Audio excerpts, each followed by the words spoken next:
প্ৰেমে নামানে বয়সৰ সীমা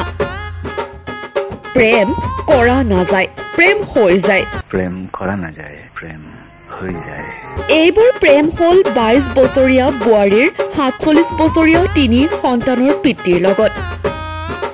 চেঙৰ খোলাবন্ধা গাঁৱৰ আয়ুব আলীৰ ঘৈণীয়েকে এইবাৰ পলাই গ'ল এজন 27 বছৰীয়া তিনি সন্তানৰ পিতৃৰ লগত উল্লেখ্য যে ভুক্তভোগী আয়ুব আলীয়ে 4 বছৰ পূৰ্বে বিবাহপাশত আবদ্ধ হৈছিল 3 নম্বৰ বাঘমাৰাছৰ ফকিৰপাৰৰ দিলৱাৰ হুছেইনৰ কন্যা দিলৰুবা খাতুনৰ লগত ইমান দিনে সকলোখিনি ঠিকে আছিল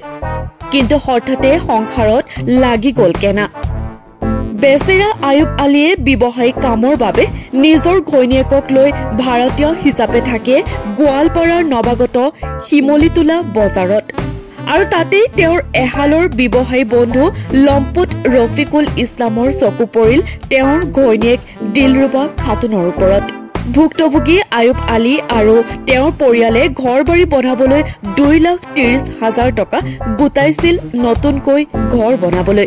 পিছত পৰকীয়া প্ৰেমৰ টানত সকলো টকা লগতে সোণ ৰূপৰ গহনা লৈ প্ৰেমিক লম্পট ৰফিকুল ইছলামৰ লগত উধাও হল দূৰ চৰিতা দিলৰুবা খাতুন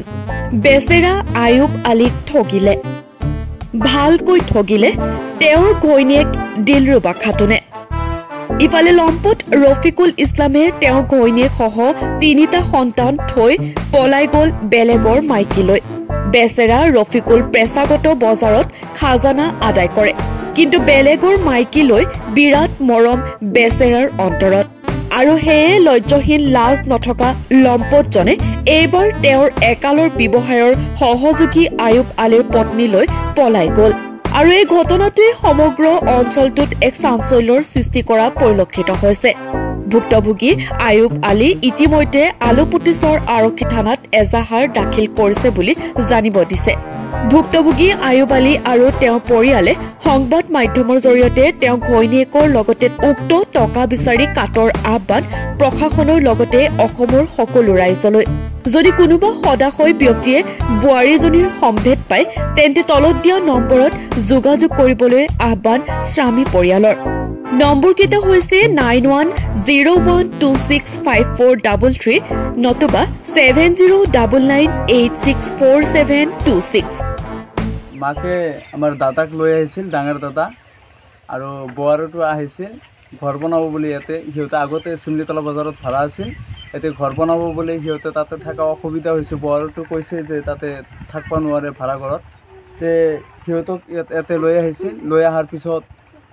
বোৱাৰীটোৰ বাপাকে ফোন কৰিছিল বোলে মই ঘৰত নাছিলোঁ ফোন কৰিছিল ফোন কৰাৰ পিছত বেমাৰ থকা বুলি কৈছিল ইহঁতে লৈ গৈছে তাৰ ঘৰত লৈ যোৱাৰ পিছত দাদাই চিমলিতলা বজাৰত গৈছিল বজাৰ কৰবা আহাৰ পিছত হিয়াৰ ঘৰত আহাৰ পিছত শহুৰৰ ঘৰত আহাৰ পিছত ভায়েকৰ তাৰপিছত তাৰ পৰা বোলে বোৱাৰীটো নোহোৱা হৈছে উদাহ হৈ গৈছে বোৱাৰীটো কোনে লৈ গৈছে বোৱাৰীটো ৰফিকুল ইছলাম আৰু দেউতা হিয়াৰ চুৰাবুদ্দিনৰ ল'ৰা ৰফিকুল ইছলাম চৰকাৰক কি ক'ব এতিয়া মই চৰকাৰক এটা কথা অনুৰোধ কৰি জনাইছোঁ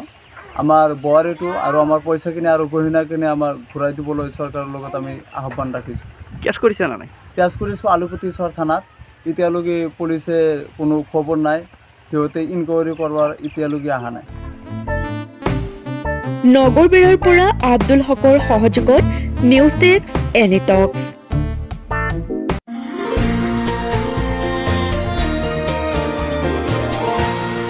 এনি টক্স সতৰ বিপৰীতে ৰাইজৰ স্বাৰ্থত